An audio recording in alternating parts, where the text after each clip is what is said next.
Willow Blackburn's hands trembled as she clutched the doctor's letter, the diagnosis she'd dreaded for years finally confirmed in stark black ink against white paper. Infertile. The word burned into her vision as tears blurred the rest of the page. Colorado Territory, 1875, was no place for a barren woman, at least that's what everyone in Silverdale told her. "You'll see, Miss Blackburn," Dr. Phillips had said with a dismissive wave of his hand. "No man worth his salt will want to saddle himself with a woman who can't give him sons. Might as well be dust in the wind." The late afternoon sun streamed through the windows of her small dress shop as Willow carefully folded the letter and tucked it into her pocket. At 26, she'd built something for herself in this frontier town, a business of her own, a small cottage at the edge of town, and a reputation for the finest seamstress work within 50 miles. But in Silverdale, a woman without the prospect of children was considered incomplete, deficient, worthless. The bell above her shop door jingled, startling her from her thoughts. Willow quickly wiped her eyes and forced a smile. "Be right with you," she called, her voice steadier than she felt. "No rush, madam," came a deep, unhurried voice she didn't recognize. Willow stepped from behind the curtain that separated her workroom from the shop front. A tall man stood examining a display of men's handkerchiefs, his broad shoulders nearly filling the narrow aisle. His clothes were trail-worn but clean denims, a faded blue shirt and boots that had seen many miles. When he turned, she caught her breath. His eyes were the clear blue of a mountain lake, set in a sun-weathered face beneath a shock of sandy hair. "Afternoon," he said, removing his hat. "Hope I'm not interrupting your day." "Not at all," Willow replied, smoothing her apron. "How can I help you, Mr. Holden Zachary?" He extended a calloused hand. "Just rode into town. My trail clothes have seen better days, and I've been told you're the best seamstress in these parts." His handshake was firm but gentle, and Willow found herself momentarily unable to respond as something warm stirred inside her chest. "I don't know about best," she finally managed, "but I'd be happy to help. What sort of repairs do you need?" As they discussed torn seams and missing buttons, Willow felt herself relaxing for the first time since receiving the doctor's verdict that morning. There was something about Holden Zachary that put her at ease, perhaps his unhurried manner or the way his eyes crinkled when he smiled. "If you can leave these with me, I can have them ready by tomorrow afternoon," she said, gathering his shirt and vest. "That's mighty kind." He nodded appreciatively. "I've taken a room at Mrs. Donnelly's boarding house for a spell, thinking of settling in these parts." "Are you?" Willow asked, trying to sound merely polite rather than interested. "What brings you to Silverdale?" "Cattle business, bought some land north of town." He leaned slightly against the counter. "And yourself, you from around here originally?" "No, I came from Boston 5 years ago. After my parents passed, there was nothing to keep me there." "Bold move for a woman alone," he remarked, a note of admiration in his voice. Willow's smile faltered as the morning's news washed over her again. Sometimes boldness is all a woman has to trade on.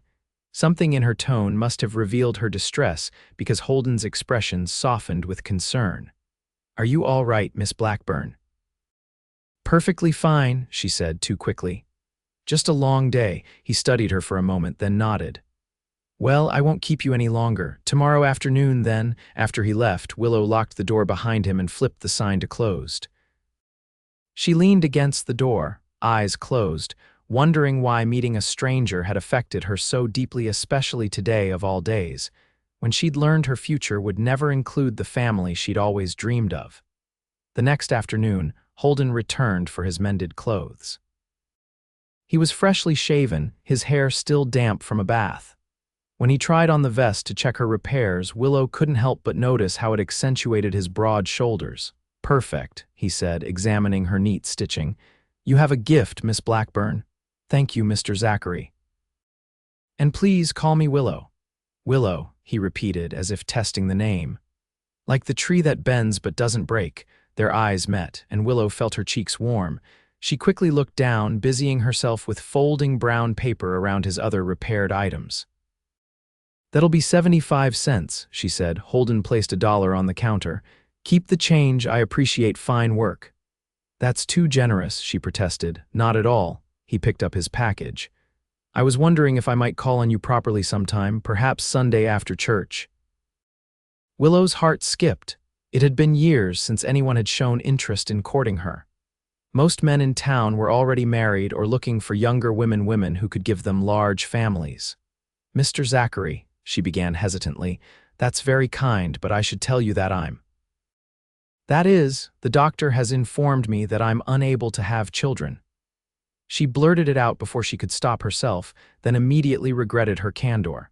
A lady didn't discuss such matters, especially with a man she barely knew. But something about Holden made her want to be honest from the start, to spare them both future disappointment. Holden's expression didn't change. I'm asking to call on you, Willow, not to discuss family planning. You don't understand, she said, her voice dropping. In a place like this, a woman who can't have children is considered worthless, like dust. His brow furrowed. Who told you such nonsense? Everyone, the doctor, the ladies at church. She swallowed hard. Men want sons to help with the land, to carry on their name. Holden was quiet for a moment, then said, Some men might think that way, I'm not one of them. He placed his hat back on his head. Sunday then, we could walk by the creek after services. Stunned by his response, Willow could only nod. That Sunday, heads turned in church when Holden sat beside Willow in her usual pew. She could feel the stares, hear the whispers. When the service ended, Dr. Phillips and his wife intercepted them at the door. Miss Blackburn, the doctor said, his eyes flicking dismissively to Holden, I hope you've been forthright with your friend about your condition. Willow's face burned with humiliation. Before she could respond, Holden stepped slightly forward. Dr. Phillips, is it? His tone was polite but firm. I'm Holden Zachary, new to town. Yes, welcome, the doctor said stiffly. Just looking out for your interests, Mr. Zachary. You should know what you're getting yourself into. And what would that be? Holden asked. Well, Miss Blackburn's condition is between her and her physician, Holden interrupted, and possibly someone she chooses to share her life with, which is not your concern. He placed a gentle hand at the small of Willow's back. If you'll excuse us. As they walked away, Willow felt both mortified and inexplicably protected. I'm sorry about that, she said once they were out of earshot. Don't be. Small minds often have the loudest voices. He offered his arm. Shall we head to that creek? The afternoon by the creek marked the beginning of their courtship. Over the following weeks, Holden called on Willow regularly. He brought her wildflowers and books from his personal collection. They shared stories of their pasts, her childhood in Boston, his years driving cattle across the territories. He told her about losing his parents young and being raised by an uncle who taught him to respect the land and the people who worked it. My uncle always said a person's worth isn't in what they can produce, Holden told her one evening as they sat on her porch. It's in their character, their heart. Your uncle sounds like a wise man, Willow said. He was. Holden looked at her intently. He also said when you find gold, you don't question why it shines, you just count yourself lucky to have found it. Holden, Willow started, her voice uncertain, I need to make sure you truly understand. I can never give you children. The doctor was quite clear. Doctors aren't always right, he said simply, but even if he is, that doesn't change how I feel about you, Willow. He took her hand in his. When I look at you, I don't see dust. I see gold, bright, valuable, enduring. For the first time since receiving her diagnosis, Willow felt a weight lift from her shoulders. Even if Holden was simply being kind, his words gave her something she'd thought lost forever: hope. As summer turned to fall, Holden's ranch began to take shape. He built a modest but sturdy house, corrals for his growing herd, and a small stable for his horses. Willow helped where she could, sewing curtains and quilts, offering suggestions on the layout of the home. The gossip in town continued. Some believed Holden didn't know about Willow's condition. Others thought he was simply using her until someone more suitable came along. Willow tried to ignore the whispers, but they planted seeds of doubt that sometimes bloomed in the dark hours of the night. One crisp October evening, Holden invited Willow to dinner at his newly completed home. When she arrived, the table was set with his mother's china, which he'd carefully transported from back east. A fire crackled in the hearth, and the aroma of beef stew filled the air. "Did you cook this?" Willow asked, impressed as she sampled the hearty meal. "My uncle made sure I could fend for myself," Holden said with a smile, "though I admit it would taste better with your touch."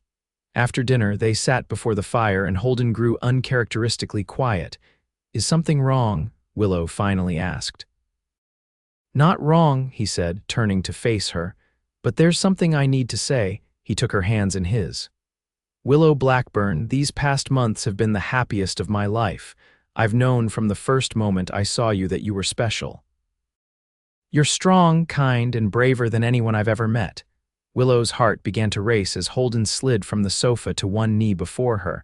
"I love you," he said simply. "I want to build a life with you if you'll have me." Tears filled Willow's eyes. "Holden, I love you too, but no buts," he said gently. "I know what the doctor told you, and I know what this town thinks. None of that matters to me." He reached into his pocket and withdrew a small gold ring with a single pearl. "This was my mother's. I'd be honored if you'd wear it as my wife." Willow stared at the ring, her mind racing. "What if you change your mind someday? What if you wake up and regret marrying a woman who can't give you children?" "That won't happen," he said firmly. "Family comes in many forms, Willow. We could adopt if you want children, or we could be a family of two. All I know is that I want to face whatever comes with you by my side." Willow searched his eyes and found nothing but sincerity. Slowly she nodded. "Yes," she whispered. "Yes, I'll marry you." Their wedding in November was a small affair. A few of Holden's ranching associates, Mrs. Donnelly from the boarding house, and a handful of Willow's loyal customers attended. Most of the town stayed away, still disapproving of their union. Judge Harmon, who performed the ceremony, seemed uncomfortable throughout, rushing through the vows as if the marriage was something shameful. When he pronounced them husband and wife, Holden kissed Willow with such tenderness that she forgot everyone else in the room. At the small reception at their ranch, Mrs. Donnelly pulled Willow aside. "Don't you pay any mind to those gossiping hens in town," the older woman said. "I've never seen a man look at a woman the way Holden looks at you. That's worth more than all the children in the world." Life as Mrs. Zachary brought Willow a contentment she'd never expected to find.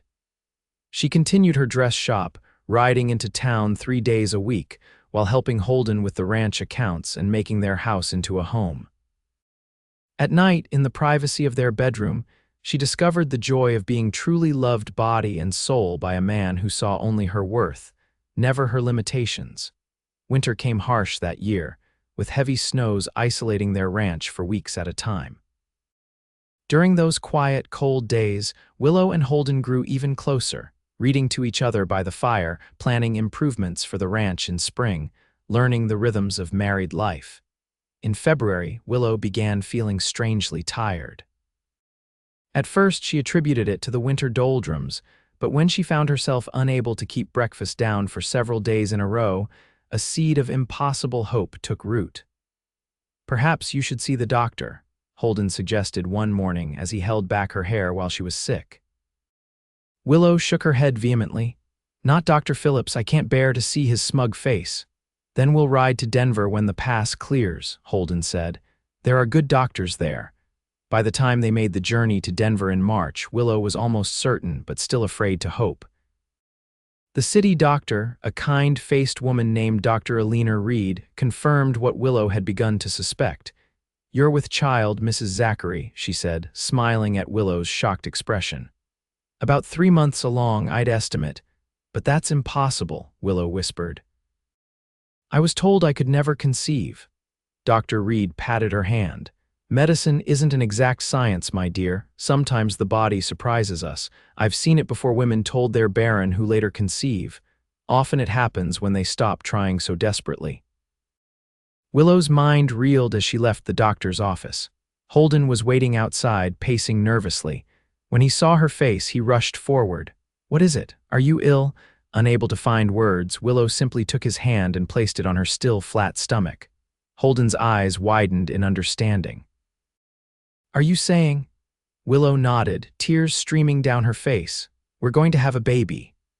Holden let out a whoop that startled passers-by, then swept Willow into his arms, spinning her around on the Denver sidewalk before remembering her condition and gently setting her down. "I told you that doctor didn't know what he was talking about," he said, his voice thick with emotion. "You're not dust, Willow, you're pure gold." The journey back to their ranch was filled with excited planning and dreams for their future. Willow felt as if she were living in a beautiful dream, afraid to wake up. As spring bloomed across the land, so did Willow's body, her belly swelling with the miracle growing inside her. Holden treated her like precious cargo, insisting she cut back her hours at the shop and hiring a ranch hand to help with chores so he could spend more time at home. Word of Willow's pregnancy spread through town like wildfire. Some congratulated her sincerely, while others whispered about medical mistakes and miracles. Dr. Phillips avoided her entirely when she visited town, clearly embarrassed by his erroneous diagnosis. One day in May, as Willow was selecting fabric for baby clothes, she encountered Mrs. Phillips in the general store. "Mrs. Zachary," the doctor's wife said stiffly. "I see congratulations are in order." "Thank you," Willow replied, equally formal. The older woman hesitated, then said in a lower voice, "My husband was clearly mistaken in your case. I hope you can forgive his." Harsh words. Willow considered the woman before her part of the community that had so readily dismissed her value based on her presumed inability to bear children. "There's nothing to forgive," Willow said finally, "but perhaps you might remember that a woman's worth isn't measured by her ability to have children. Some of the finest women I know never had babies of their own." Mrs. Phillips had the grace to look ashamed. "Yes, well. I wish you a safe delivery." As summer approached, Willow's pregnancy progressed without complications. Dr. Reed from Denver agreed to come stay with them for the birth, arriving 2 weeks before Willow's expected due date in late August. The waiting was the hardest part. Each day seemed longer than the last, as Willow's body grew more unwieldy and uncomfortable. Holden was her constant support, reading to her during sleepless nights, massaging her swollen feet, and assuring her that she was still the most beautiful woman he'd ever seen, even when she felt like an overstuffed chair. "I've been thinking about names," Holden said one evening as they sat on the porch watching the sunset, his hand resting on her belly where their child kicked vigorously. "Have you now?" Willow smiled. "And what have you decided? If it's a boy, perhaps Samuel after my uncle. And if it's a girl—" He paused. "I thought maybe Hope, because that's what she's given us." Willow's eyes filled with tears. "Hope," she repeated softly. "It's perfect." The labor began on a sweltering August night, waking Willow from a fitful sleep with a sharp pain that took her breath away. For 20 grueling hours, she fought to bring their child into the world, with Holden never leaving her side despite Dr. Reed's initial attempts to send him away as was customary. "I'm staying," he'd said firmly. "This is my wife and my child." As dawn broke on the second day, with Willow exhausted and beginning to fear she couldn't continue, Holden wiped her brow and whispered, "You're the strongest person I know, Willow Zachary. Our baby is almost here, just a little more." With one final, tremendous effort, Willow pushed their daughter into the world. The baby's indignant cry filled the room, and Dr. Reed placed the squirming, red-faced infant on Willow's chest. "You have a healthy daughter," the doctor announced, smiling. Holden's face was wet with tears as he gazed at his wife and child. "Hope," he said, his voice breaking. "Our little Hope." Willow looked down at the tiny, perfect face of their daughter, then up at the man who had seen value in her when others saw only deficiency. "You were right all along," she whispered. "I just needed to believe it myself." The news of Hope Zachary's birth spread quickly through Silverdale. Visitors began arriving almost immediately, first Mrs. Donnelly bearing a handmade baby blanket, then several of Willow's customers with small gifts and well wishes. To Willow's surprise, even Dr. Phillips came to the ranch a week after Hope's birth, hat in hand and humility in his usually proud stance. "Mrs. Zachary," he said awkwardly when Holden showed him into the parlor where Willow sat nursing Hope. "I've come to offer my congratulations and my apologies." Willow adjusted her shawl to cover herself and the baby. "Thank you, doctor. I was wrong," he continued, staring at the floor. "Not just about your medical condition, but about other things as well. A woman's value isn't determined by her ability to bear children." "I should never have suggested otherwise." Holden stood protectively near Willow's chair. "No, you shouldn't have," Dr. Phillips nodded. "I understand if you prefer not to use my services in the future, but I wanted you to know that I'm truly sorry." After he left, Holden knelt beside Willow's chair, gazing at their daughter's face as she slept. "She's perfect," he murmured. "She is," Willow agreed. "And so unexpected, I still can't believe she's real sometimes." Holden stroked his daughter's tiny cheek with one finger. "I knew you were special from the moment I walked into your shop, Willow. What other men couldn't see was their loss and my gain." "Do you remember what you said to me when I told you I couldn't have children?" Willow asked. "That you weren't dust, you were gold." "And now I've given you something more precious than gold," she said, looking down at Hope. "You gave me everything the day you agreed to be my wife," Holden said, kissing her gently. "Hope is just the cherry on top of an already perfect life." As autumn painted the Colorado landscape in vibrant hues, the Zachary family settled into their new routine. Hope grew stronger each day, her curious eyes taking in the world around her. Willow gradually resumed work at her shop, bringing Hope with her to the delight of her customers. The gossips of Silverdale found new subjects to discuss, and the Zachary's story became one of local legend: the barren woman who found love with a newcomer who saw her true worth, and the miracle baby who proved that sometimes doctors don't know everything. On Hope's first birthday, they hosted a small celebration at the ranch. As twilight fell and their guests departed, Willow and Holden sat on their porch swing, Hope sleeping peacefully between them. "Happy?" Holden asked, his arm around Willow's shoulders. "Completely," she replied, leaning her head against him. "Though I was thinking about... Well, Dr. Reed said that sometimes, once a woman has one child, her body remembers how, and others might follow more easily." Holden grinned. "Are you saying you want more children, Mrs. Zachary?" "Maybe," Willow said with a smile. "Would that be all right with you? More little pieces of you and me in the world. I can't think of anything better." He kissed her temple. "But even if Hope remains our only child, I'll count myself the luckiest man alive." Willow looked out at the land they'd built together, the thriving ranch, the garden she'd planted, the life they'd created from nothing but hope and belief in each other. "We're both lucky," she said softly, "to have found someone who sees us as we truly are." 3 years later, Hope's baby brother Samuel joined their family, followed 2 years after by twin girls they named Faith and Grace. Their ranch prospered, as did Willow's dress shop, which expanded to include ready-made clothing for the growing population of Silverdale. On their 10th wedding anniversary, Holden presented Willow with a gold locket containing miniature portraits of their 4 children. "A reminder," he said as he fastened it around her neck, "of what can happen when someone believes in you, even when you've stopped believing in yourself."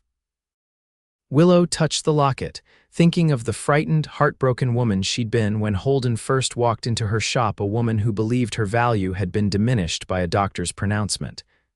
"I wonder what happened to that letter," she mused. "The one from Dr. Phillips telling me I was infertile. I kept it for so long, like some sort of proof that I was damaged." "You probably burned it," Holden suggested, "once you realized it wasn't worth the paper it was written on." Willow smiled, thinking of their beautiful children, their thriving businesses, the life they'd built together. "You're right," she said, standing on tiptoe to kiss him. "Some things aren't worth keeping." That night, as moonlight streamed through their bedroom window, Willow watched her husband sleeping and thought about the journey that had brought them here. From a lonely seamstress believing herself worthless to a wife, mother, and successful businesswoman, she had transformed not because her body had proved a doctor wrong, but because one man had seen her true value when everyone else saw only limitations. In the nursery across the hall, their youngest daughters slept peacefully. Down the corridor, Hope and Samuel dreamed children's dreams in their rooms decorated with Willow's handmade quilts and curtains.